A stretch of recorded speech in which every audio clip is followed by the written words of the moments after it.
Hello and welcome to another episode of pianoTV. So sometimes for pieces, I like to make simplified arrangements of songs you already know. So like I'll make an easier version of Greensleeves or etc. That's the first example that popped into my head.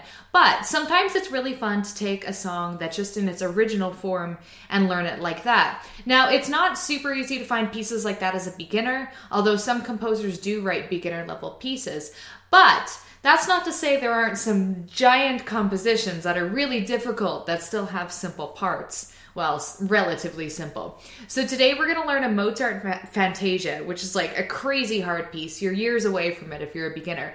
But the introduction is totally doable. So sometimes I just think it's fun to learn like a little snippet to get a taste of some of these masterful compositions. So let's dive in.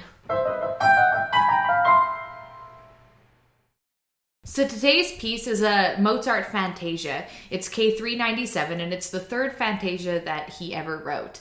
Now, Fantasia, aside from being a really awesome word, is a song form that's based off of improvisation. So it doesn't have a formal song structure the way some compositions do, like a sonata or a concerto or things like that. So it's a little more freeform. Mozart composed this piece in 1782, which is about 10 years before he died, and he didn't ever finish it. So the ending was written by someone who really admired him named Mueller.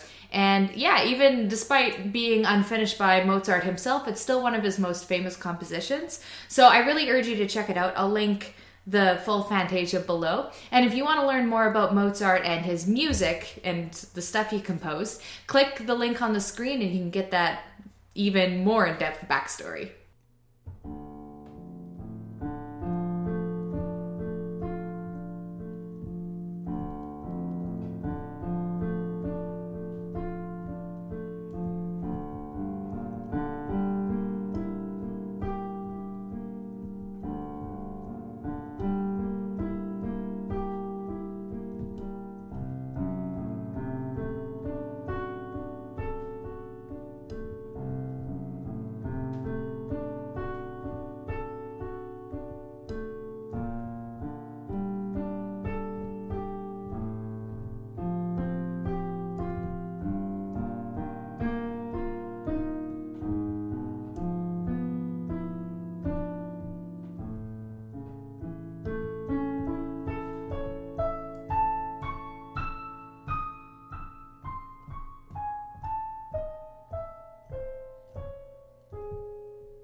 Such a pretty song.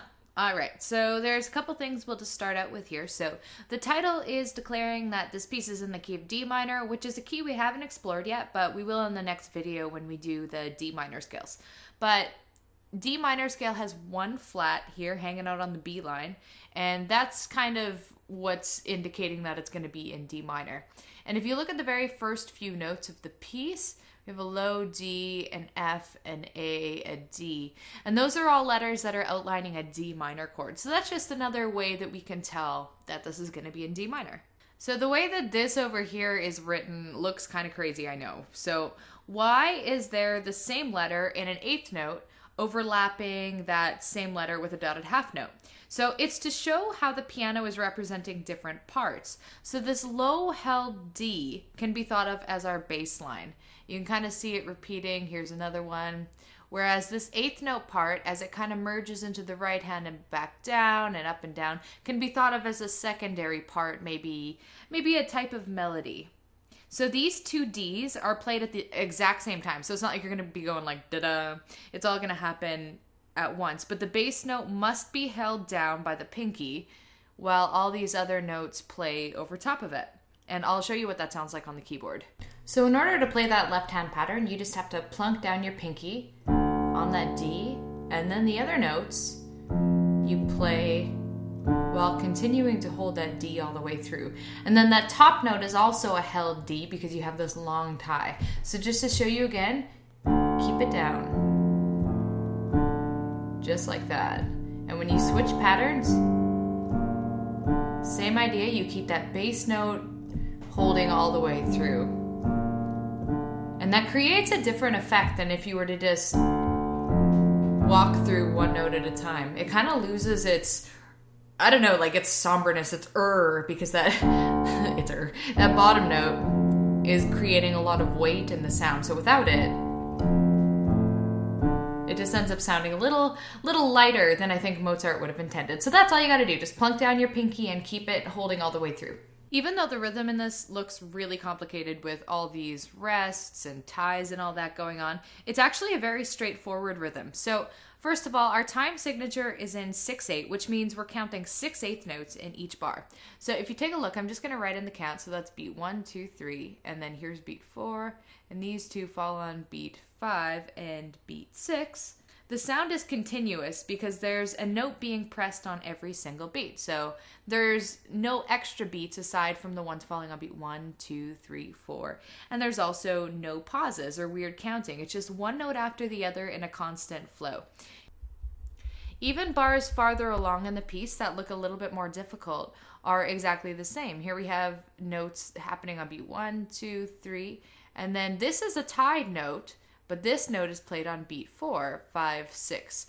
So you always have this constant flow of notes throughout the entire piece. A quick note on the Italian in this piece. So andante means walking speed, and you can take that very literally. So just walk around the room and you'll know how fast to play this piece. And con pedal means with pedal. So you're going to be using that syncopated damper pedal technique that we worked on in a previous video, which I'll link to on the screen in case you need a refresher on that. Okay, so now you've got the first two lines of this piece going smoothly, and then you hit the third line and the fourth line. So this is like the danger zone here. So first we're going to talk about the third line and how to solve these little puzzles. So this part is a little bit more difficult because your bass line is moving more quickly. So instead of holding for 2 bars, it's changing every bar.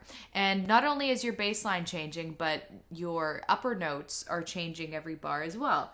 And that more quick movement makes it a bit more difficult to play. So let's go to the keyboard and get a sense of how you might go about learning that. So we'll work with the left hand first in the third line. So those first 3 notes, B flat, D, G, outline a G minor chord. And this is the same concept as the other parts where you have to hold the bottom note and then the top note once you get there. And then you got to look for patterns. So we have our G minor notes, and then they all step down 1, which outlines an F major chord. And then again, they all step down 1. So noticing a pattern. And then this is where the pattern changes. So the notes aren't descending anymore. Now we move up to G sharp and up to B natural and F. So we're going from G minor and then down and then down and then up to this really like dark, dreadful sounding chord. Then it's time to do the same thing with the right hand. We're gonna just work through the right hand by itself and look for any patterns there might be. So automatically this pattern starts differently with a fifth and then a drop. And then all the notes move down, a fifth and then a drop, which is just a really heartbreaking little pattern. Same idea, we lower the notes, a fifth and then a drop, and then here's where it changes on the very last one. Suddenly we have a fourth and a drop. Very interesting chord choices. And once you get comfortable with each part, it's then much easier to attempt to put it hands together.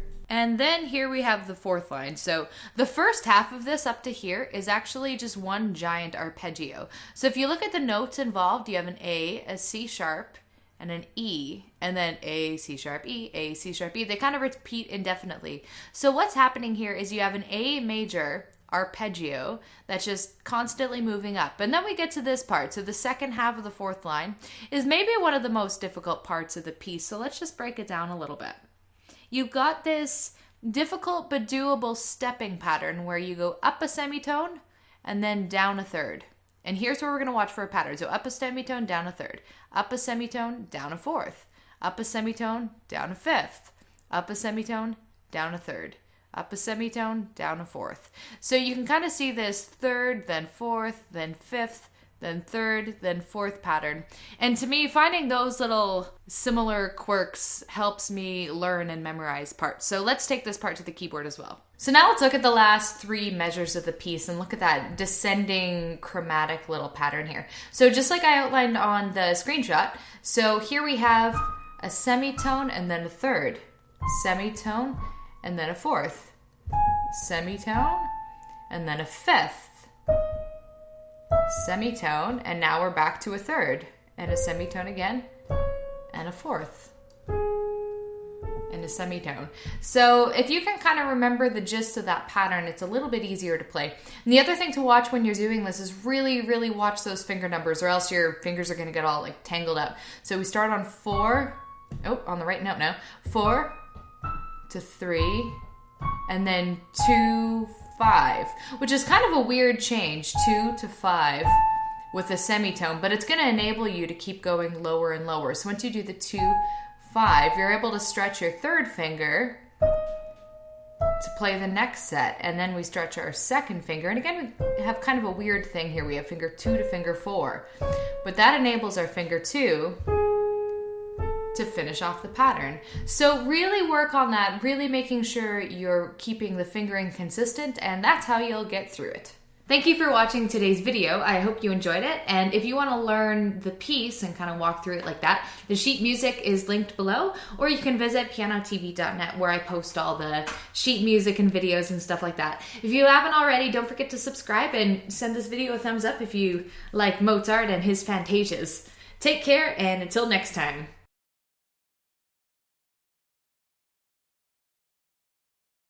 Has been having a jolly time living in the sunroom. Let's try this again. Hi, kitten. Say hello.